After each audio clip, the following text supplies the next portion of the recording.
మైథిలికి ఉన్న కష్టాలు చాలవని మరికొన్ని కొత్త కష్టాలు రాబోతున్నాయి. మైథిలి మెడలో తాళి కట్టిన విషయం సాకేత్‌కి గుర్తుండదు. ప్రస్తుతం మైథిలి పరిస్థితి ఏంటి?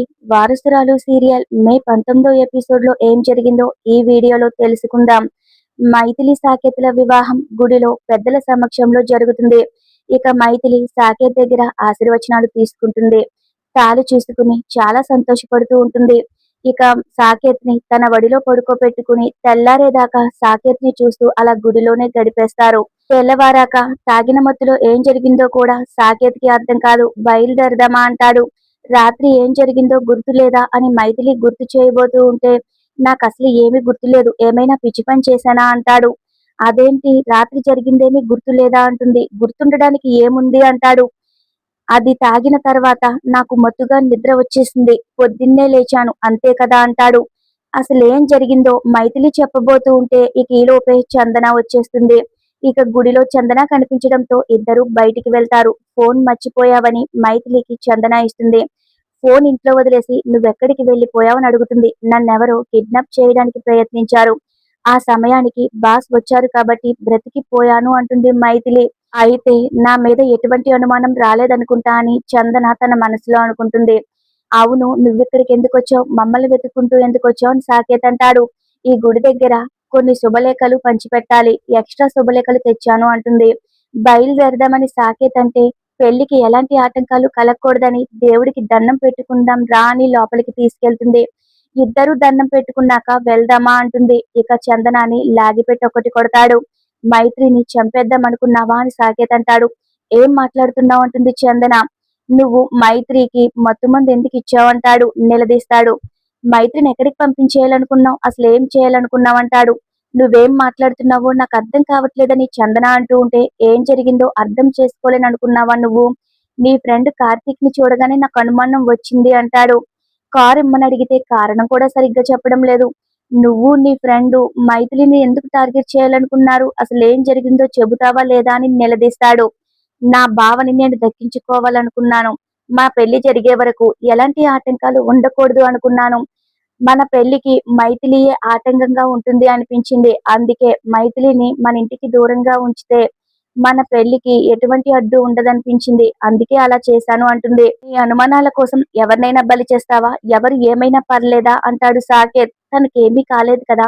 అయినా దానికోసం నన్ను కొట్టి అవమానిస్తున్నావు. అదేంటి ఎందుకిలా చేస్తున్నావు? నీకు తనే ముఖ్యమా అంటే తనే ముఖ్యం అంటాడు సాకేత్. ఇంకా చెప్పాలంటే మైథిలి నా మనిషి అంటాడు. నీ మనిషా అని చందన అంటే అవును అంటాడు.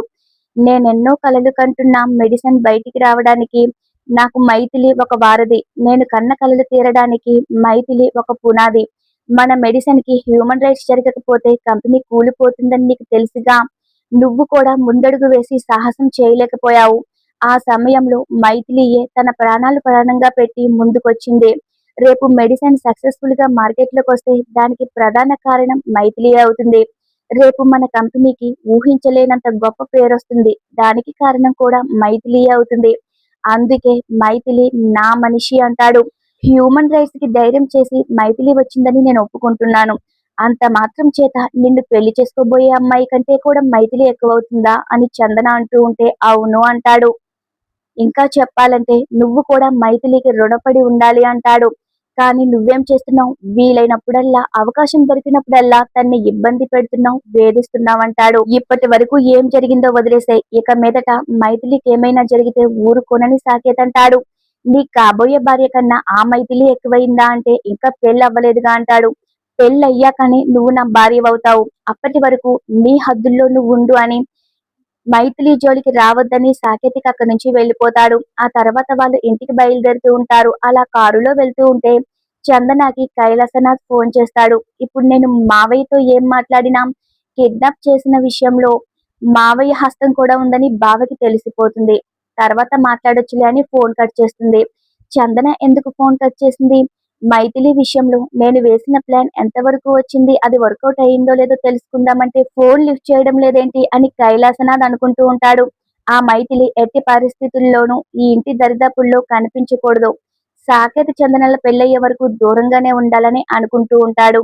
ఇక మైథిలి సాకేత్ ని చూస్తూ నా మెడలో బావ తాళి కట్టాడు. అయినా బావకి గుర్తులేదు. ఇది బావ మనస్ఫూర్తిగా కట్టలేదు. అటువంటప్పుడు ఇది మా ఇద్దరికీ జరిగిన పెళ్ళని నేను అనుకోవాలా? అనుకోకుండా జరిగిన పరిణామం అనుకుని మర్చిపోవాలా? నాకేమీ అర్థం కావడం లేదని బాధపడుతూ ఉంటుంది. నేను తన్ని భర్త అనుకోవాలా? లేదా తేలిగ్గా తీసుకోవాలా? అసలేం చేయాలని మైథిలి ఆలోచిస్తూ ఉంటుంది. ఇక ఇద్దరూ అలా సైలెంట్ గా కూర్చున్నారేంటి? నేను ఎఫ్ఎం వింటానని సాకేత్ ఎఫ్ఎం లో ప్రవచనాలు వింటూ ఉంటాడు. ఎఫ్ఎం లో సీతారాముల వివాహం గురించి చాలా గొప్పగా ప్రవచనాలు వినిపిస్తూ ఉంటాయి. ఈ రోజుతో ఈ ఎపిసోడ్ పూర్తవుతుంది. ఈ వీడియో మీకు నచ్చినట్లయితే తప్పకుండా సబ్స్క్రైబ్ చేసుకోవడం మర్చిపోవద్దు. రేపటి ఎపిసోడ్ లో మళ్ళీ కలుద్దాం. Thanks for watching our video.